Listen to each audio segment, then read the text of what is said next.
దర్శి పట్టణంలో నమ్మకముగా నాణ్యముగా అందమైన ఆభరణములను అందుబాటు ధరలతో సకాలంలో అందించి ఖాతాదారుల మన్ననలు పొందిన Amrutha Sai gold house and pawn broker. తాకట్టు వ్యాపారం, బంగారు ఆభరణములపై రుణ సౌకర్యం కలదు. ఇట్లు మీ దేవతి రామారావు, దేవతి ఈశ్వర్ సాయి.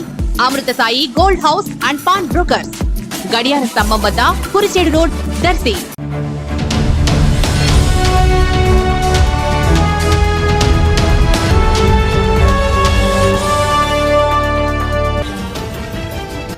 దాచేపల్లి వద్ద అద్దంకి నార్కెట్పల్లి హైవేపై గొర్రెల కాపరులు, వారి మద్దతుదారులు ఆదివారం పెద్ద ఎత్తున రాస్తారోకో నిర్వహించారు. ట్రావెల్స్ బస్సు ఢీకొని వందలాది గొర్రెలు మృత్యువాత పడ్డాయి. గొర్రెల కాపరులు గాయపడటంతో ఆసుపత్రికి తరలించారు. ఈ నేపథ్యంలో బస్ డ్రైవర్, ఓనర్ ను వెంటనే అరెస్టు చేయాలని, బాధితులకు నష్టపరిహారం చెల్లించాలని డిమాండ్ చేస్తూ రాస్తారోకో నిర్వహించారు.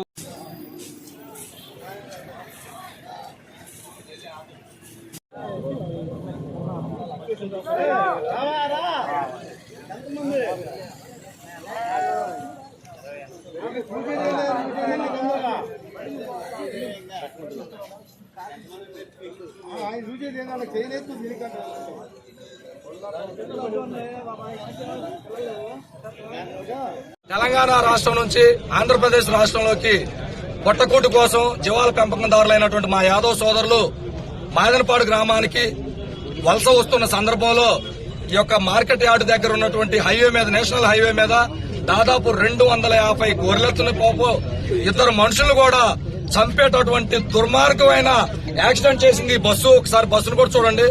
ఇది మా యాదవ్ సోదరులు ప్రతి నిత్యం, ప్రతి రోజు ఎదుర్కొంటున్న సంఘటన ఇది. ఎక్కడ చూసినా పిడుగులు పడి దెబ్బలు తగులుతున్నాయి, జీవాలు చనిపోతున్నాయి.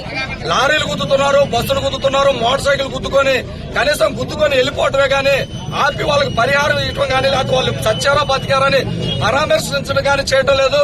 ఈ రోజున రాష్ట్రంలో కావచ్చు, దేశంలో కావచ్చు, ఇలాంటి సంఘటనలు జరిగినప్పుడు అహంకార ధోరణితో ప్రభుత్వాలు చేస్తున్నాయి. యాక్సిడెంట్ చేసిన కారకులు కూడా నిర్లక్ష్యము. డబ్బు ఉంది కదా, మనం పొలిటికల్ అయినా కొనుక్కోవచ్చు, పోలీస్ డిపార్ట్మెంట్ అయినా కొనుక్కోవచ్చు, మనకి ఏం కాదు లేనటువంటి ఒక అహంకారంతో ఇలాంటి సంఘటన జరిగిన ప్రతిసారి నిర్లక్ష్యంగా వెళ్లిపోవడం జరుగుతుంది. దానివల్ల మా సోదరులు ప్రాణాలు కోల్పోతున్నారు, జీవన వృత్తి పోతుంది. ఈ రోజున 250 జీవాలు, దాదాపు 40-50 లక్షల రూపాయల ఖరీదు, 2 ప్రాణాలు పోయే పరిస్థితిలో ఉందంటే దీన్ని మేము ఖచ్చితంగా తీవ్రంగా ఖండిస్తున్నాం. ఓనర్ ని, డ్రైవర్ ని వెంటనే జైలుకు పంపించడమే కాకుండా ₹1 కోటి పరిహారం ఒక్కొక్క మనిషికి, జీవాలకి ఎంతైతే నష్టం జరుగుతుందో అంత పరిహారం ఇప్పించాలని మేము డిమాండ్ చేస్తున్నాం. ఇది జరిగేదాకా మేము ఈ హైవే నిబంధనాన్ని వదిలిపెట్టాం.